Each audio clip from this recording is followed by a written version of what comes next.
for felt.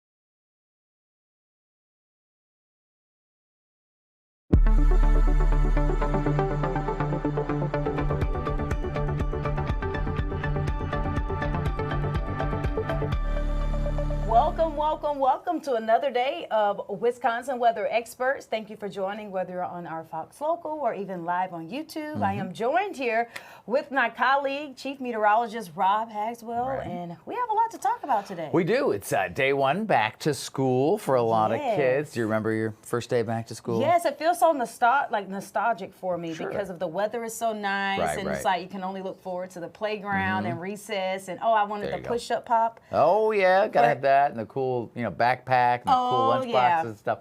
I'm just thankful that there was no social media back in the day, because I would have some rather awkward pics circulating around the planet. But yes, appreciate all of those pics, and we're happy that we had such a beautiful day for the kids to get back to school. Things are going to change in the days ahead. We'll have our regional forecast coming up in just a bit. Last night, we talked about this on the show the other day. Last night we did get some pretty decent northern lights pics. I mean, was it North Pole beautiful? No, but this is still really cool. Check this out. This is from Jeff in Forest County, so a little bit farther to the north, but what a great shot there with some light through the aurora there. And then I think we got one more we can check out. Yep, there we go. And this one a little closer to home from Michelle, just west of Plymouth. The key there was kind of get away from some of the lights of the city, and the timing wasn't perfect because the coronal mass ejection kind of hit towards sunset, so like the peak of that energy in our atmosphere was at a time when it wasn't super dark yet. But as you saw there, we got some pretty good pictures, so we thank you, our viewers, for posting those and sending them in to us. And we're going to pivot here pretty abruptly because we're talking dust storms again. So from the beauty of that to the disaster of this, another storm kicking up dust in Arizona on the roadways. Look at this mess.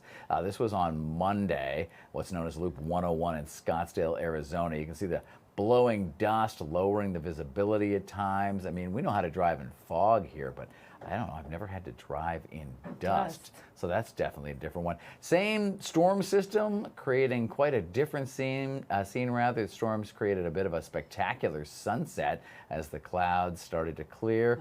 But yeah, look at the lightning. Still some lightning downtown Phoenix, as you can see in this video from the station camera down there, our friends at Fox 10. That lightning bolt just lit up the roof on the PHX arena. Look at that. What a great shot. I can tell that our fine friends down at Fox in Phoenix love weather as much as we do, because if you notice the last little while, there's been a lot of Phoenix weather content. They don't get a ton of active weather, but when they're in that more monsoonal season, things get a little more active, and of course the dust storms. So we really appreciate them posting that and sharing it within the Fox group of television stations. Now this, again, another pivot, because now we go from dry, dusty scenes to a very wet one in Houston. Oh, yeah. So check out what happened with heavy rain and street flooding here. Oh, my gosh. So there was heavy rain and street flooding on Monday evening in Houston on I-45. So this pickup truck was spinning out, and it wasn't the only one. Two others lost control in the same area. Look at that. There's a lot of water, basically. Thankfully, though, we have no reports of anyone having any type of injuries. But this is insane. This is like hydroplaning at the max. Right, and it kind of makes sense why it was catching everybody off guard there, because it seems to be off to the side, probably caught one set of tires and not the other. So all of a sudden your car's, the friction makes you spin like that and lose control. It looked like the flooding was pretty substantial there, though, too. So we, of course, thinking about the folks in Houston as well. And now new this morning, a massive landslide leaves a village in Sudan just in ruins, killing over 1,000 people.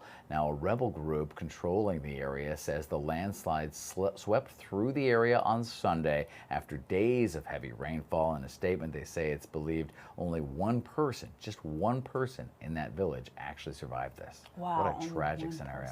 survived. I mean, and we continue on the topic, but we switch areas as to where we're going here with Afghanistan. Right. Because the death toll there after a massive earthquake in Afghanistan has risen to, listen to this number, 900. Wow. That is a It's lot. tragic. Meanwhile, a search for survivors will be continuing this morning. The 6.0 magnitude earthquake pretty much hit just before midnight Sunday, leaving some villages in rubble. Several aftershocks followed this earthquake, and then the loved ones are desperately clawed through the debris to what a find tragic scene. anyone that was missing. And thinking about it, all of this debris is probably heavy cement and everything, and they're Sure, trying to yep, find people. But the Taliban government officials fear no more people are actually dead, which is good. There's no more people dead, but still trying to find all those people that are actually injured. Right, they're going to probably find, you know, obviously within all these ruins, there's going to be some problems going forward, and you just have to feel for, you know, that country, without getting into any of the politics, all of the problems and all of this, and then you get a natural disaster without the infrastructure that we were, you know, privileged to have and have worked hard to build up here in America. Let's go from Afghanistan over to Pakistan, where rescue operations are underway in the wake of massive flooding there. Look at this picture. It kind of tells the story all by itself. More than 900,000 people have been evacuated as the Pakistan Meteorological Department warned of more heavy rain on Monday. This follows weeks of above normal rainfall and the release of huge volumes of water from dams in neighboring India. Many homes are partially submerged by floodwaters, and rescuers were seen in boats evacuating some of the stranded and delivering food for those staying put. Authorities in Punjab say they had set up more than 1,000 relief camps, and government figures show that over 36,000 evacuees are housed in them now. Pakistan's Weather Center said Punjab received over 25% more monsoon rainfall between July 1st and August 27th compared to the same period last year. At least 854 people have died in rain-related incidents since late June nationwide. And of course that, you know, obviously some of those scenes, the evacuation scenes by boat and things like that, you know, kind of gives us flashbacks to our flooding here in Milwaukee. And it also speaks to this overriding conversation that we've been having about this greedier atmosphere, the warmer air holding more moisture, delivering it back in things like monsoonal rains, and 25% more rain. A monsoonal rain season is already quite significant. Rain, yeah. It's how it gets the nickname, even though a monsoon is actually a wind, not a rain. But the storms related to them, of course, are known for providing a lot of rain. You crank that up by an additional 25%, you have tragic stories like that. So we can definitely identify given what's happened here. All right, now let's pivot, because we could be getting some more rain. We could be getting some more thunderstorms. We use quite a bit in the way of different data points when it comes to forecasting thunderstorms. And Chief Meteorologist Tom Walks is going to talk about something we call convective available potential energy. Let's talk about our severe weather potential, or lack thereof, with the thunderstorm chances in the forecast tomorrow. So I'm going to show you kind of a little behind the scenes here, and this is what we call CAPE in meteorology. No, not that kind of cape that you wear on your back. It's called convective available potential energy. That's a mouthful, right? Basically, translation here is it's the energy in the atmosphere for thunderstorms to form. The higher the value, the more energy there is in the atmosphere to support thunderstorm development. And as you'll see here, we are still in the green shaded area here on Wednesday afternoon. And it's pretty interesting because note the sharp cutoff right here in central Wisconsin. That's the cold front. So right in behind the cold front, any thunderstorm chances drop off. That thunderstorm energy drops off in behind the front. So bottom line is this: there'll be a little energy there for some thunderstorms, maybe some gusty winds or small hail, some heavier downpours, but nothing overly concerning. Let me fast forward you here just to show you the computer data here coming in. Our Sky Vision Plus model on Wednesday might see some showers on Wednesday morning. And then as we go into the afternoon, see this, see the stronger storms down to the south? This is the cold front coming through. Now, watch this. Look at the wind direction. You see the wind out of the west here? Watch what happens by 6 to 7 o'clock. You see that slight change in wind direction to the northwest. What does that mean? That means the cold front has crossed when the wind changes direction to the northwest. So what else does that mean? That means right in behind the front, the thunderstorm chances drop off, right? So once the front crosses, our thunderstorm chances come to an end. So it is possible that we get some thunderstorms on Wednesday afternoon or early evening up until that front crosses, but then in behind it, note even some clearing here because we have in meteorology what's called subsidence. It's a fancy term for sinking air. So think about that for a minute. In a cold front, the air is converging. The air is coming together, forcing the air up. Well, what happens when air rises? It cools, it condenses from gas to liquid, and it forms showers and thunderstorms. But in behind that front, I mean, you can see that clearing by later Wednesday night. In behind the front, you get the opposite effect. You get that sinking air, which suppresses cloud development, and that's why we start to clear things out. And oh, yes, one more thing. Look up to the north. The model picking up on some snow up there in Canada. Yeah, no, too early for that around here. No threat for that anytime soon, but we do have a pretty sharp cool down coming in behind this front as we head towards Thursday. So again, a chance for thunderstorms on Wednesday, some rain in the morning, some storms in the afternoon, maybe some small hail or gusty winds, some heavy rain, but shouldn't be a big deal overall. Then the cold front crosses and we dry out a bit on Wednesday night. All right, so you know exactly what's going to be happening with all of the rain. It's all going to start from here, though. This is a look at our current satellite radar. So the rain isn't technically in our area just yet, but it will arrive to our area at least by the time we make it to later on tonight for some parts of Wisconsin, which you even see some of that rain now. And then as we head throughout the rest of the overnight hours into tomorrow morning, the southern half of Wisconsin will start to see more of that rain. And then after that, guess what happens? The temperatures change. We have a cold front that's going to follow all of the rain that Tom just talked about. Currently, though, for today, this is going to be the warmest day across the entire state before we start to see those changes. We're at 78 degrees here in Milwaukee for a high today. Really 70s across the entire state. 76 in Wausau, 74 in Rhinelander, and then 75 in Eau Claire for a high. La Crosse will check in at about 78. So we have a pretty warm and nice and pleasant day for us today across the entire state. But as we go throughout the rest of the week, here are the changes that are pretty much going to be made. So by the time we make it to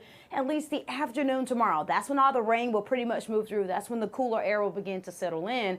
We're going to look at temperatures in the 60s for at least the southern half of the state. We're going to even start seeing some 40s in the northern half of the state. So Marquette and even Rhinelander will be in the 40s by tomorrow afternoon. Now you see the blue continues to come in. Temperatures will drop throughout the rest of the night into the 40s statewide, maybe some 50s out in La Crosse, but everybody really will be in the 40s, and it only gets cooler from there for some areas. Some areas will even get to the 30s, at least for some of the northern portions of the state. So by the time you're waking up on Thursday morning, really everybody's going to see the 30s except for some of the southern parts of our state. They will be at least near that 40-degree mark, but everybody else will be in the mid to upper 30s. So guys, it looks like fall is here, and even parts of winter is here as well with these cooler temperatures that will settle in. And then we'll start to warm up a little bit more as we head into Thursday. We'll only get to the 60s though, and then we're back down again in the 50s and even tracking some more 40s for at least the end of the week. Now here is a look at that high temperature trend. Now again, these are highs, meaning this is as warm as it'll get. So today is in fact the warmest day.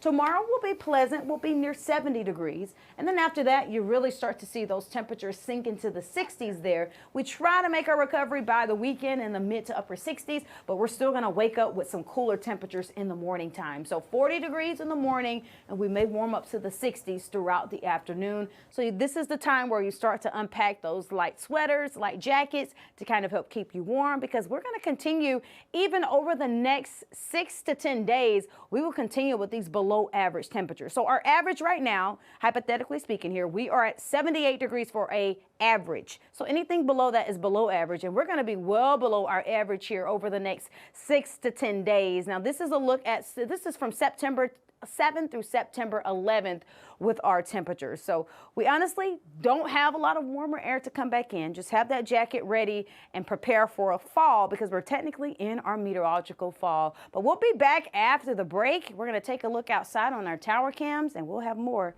after the break.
Welcome back to Wisconsin Weather Experts, and now I'm joined by Lisa. Welcome back, and well, both of us, we've both been gone to different areas. Yeah, I was in Miami the past 4 or 5 days, and you were at least some cooler weather, right? Definitely a little colder than where Holly was in the Pacific Northwest. Yes. And you know, I've been taking some of our viewers along with me on my trip because there's a lot of local connections, a lot of science, and a lot of history. So we are going to step into the next part of my travels, which is still going to be in Seattle. So let's take a look at our graphics because we are continuing to notice that this, of course, is not just a mountain. If you recall earlier, we talked about this as Mount Rainier back in July.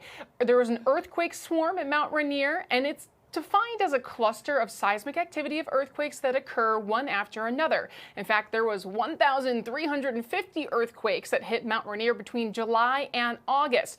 Now, of course, when you have earthquakes, that can be a little unsettling, especially as this is still a very active volcano. But according to the new findings from the U.S. Geological Survey, there's no sign that the volcano itself is actually waking up. Mount Rainier is still very much alive, and they want people to know that. The USGS considers Mount Rainier one of the most dangerous volcanoes in the U.S., in particular because it has catastrophic damage that could impact populated areas, including parts of Tacoma as well as Seattle. So that is some of the footage we have, but I want to switch over to our MAX system because I was able to go on the top of a building and get a spectacular view of Seattle. Now, of course, you can see the buildings below, but Holly, can you see in the skyline, doesn't it just look like a bunch of clouds? Yes. And you have to look really closely that within those clouds, we have Mount Rainier. It was incredibly large, and again, very deceiving from what we think it would look like, at least from when everything else, especially the mountains in the bottom of that photo, are very small. Remember, Mount Rainier is one of the highest mountains in the Cascade Range, with an elevation of 14,441 feet. It has the most heavily glaciated park in the lower 48 states, and it has 26 major glaciers and a 36 square mile of permanent snow fields. So it was really a spectacular sight to see. Now, I did not have the opportunity to go to Mount Rainier. I know there's day trips you can take there. People travel there. I'm going to be honest, though. I don't know if I really want to be hiking an active volcano. There's just some things I don't want to risk my chances with Mother Nature, but everyone says it's beautiful, and it's just incredible to see such a big volcano within the area. Yeah.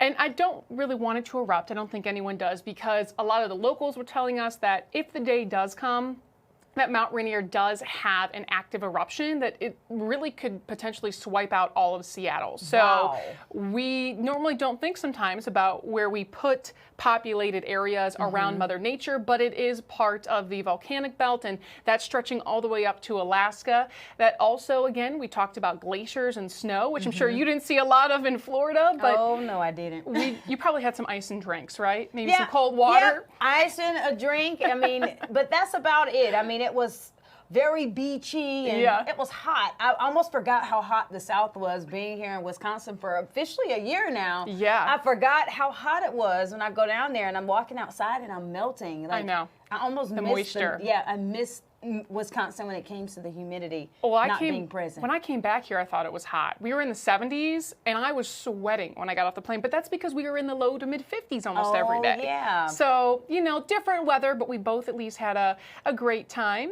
and enjoying our time off. I will also be covering more, though, on my trip with the science side of things. Maybe if you want to learn more about glaciers. And tomorrow's piece, we're going to talk about rainforests. You might be thinking, rainforests? Alaska? Yeah, I'm like, huh? Where are they connecting here? Well, stay tuned to our show for Wisconsin Weather Experts tomorrow, and I'll break it down for you. Lisa, I can't wait. I mean, these pictures were absolutely beautiful. I don't even want to stop on the topic here, but I know we got to keep moving forward. And speaking of Florida here, I mean, let's go right ahead into it. Okay, a Florida man and his grandson came across an unusual find beneath the waters of a remote area. They think it could be historic, so they called state archaeologists off. They called the state archaeologist office.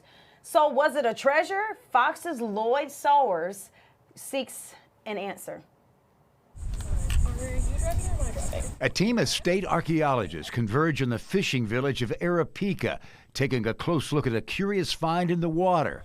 It's an investigation. So you can imagine it like a crime scene almost, and we're the investigators. So the archaeological site is the crime scene with the evidence. It was discovered by a man fishing the flats with his grandson, who thought it might be an old ship. I look down and I see this boat has this green stuff going on, this tall.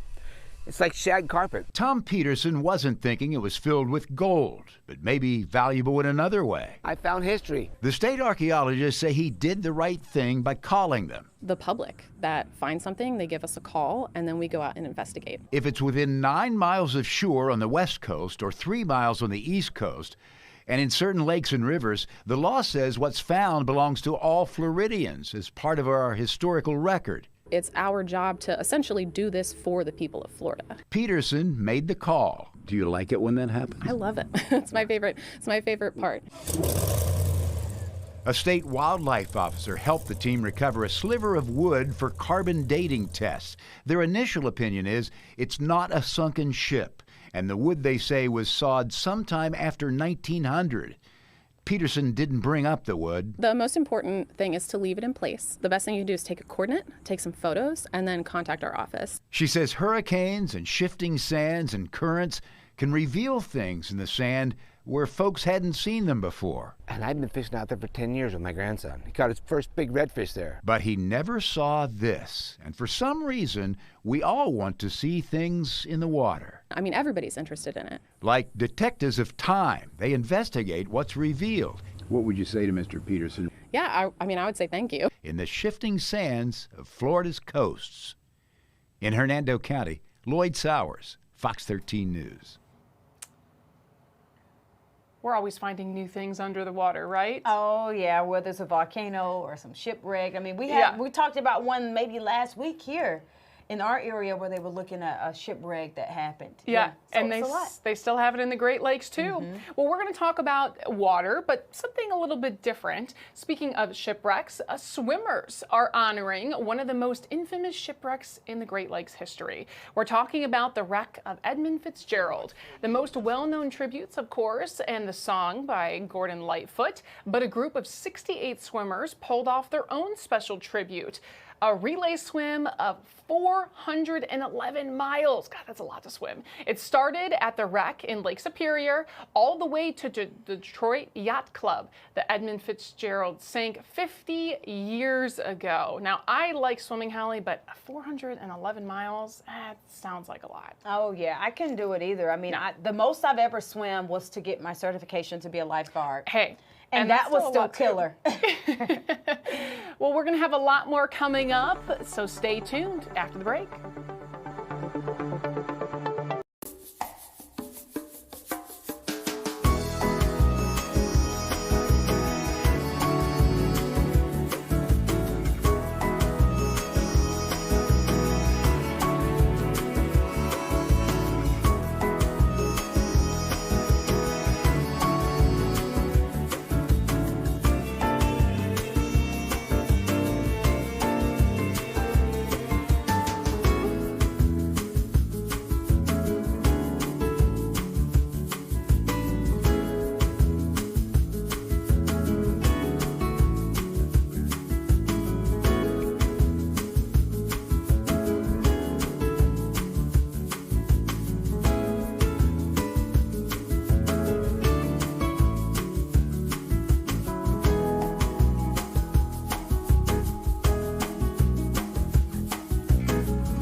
Welcome back to Wisconsin Weather Experts. Hopefully you've enjoyed a great show with us today, and we still have a little bit more to show you.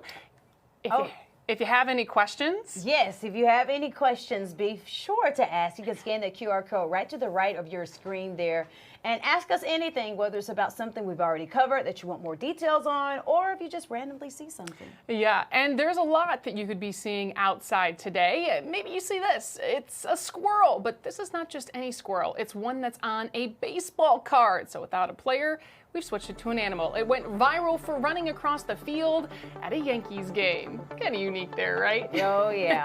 I would have been scared. Me too. Well, we're going to have a lot more great stories to come, so tune in to Wisconsin Weather Experts tomorrow at noon.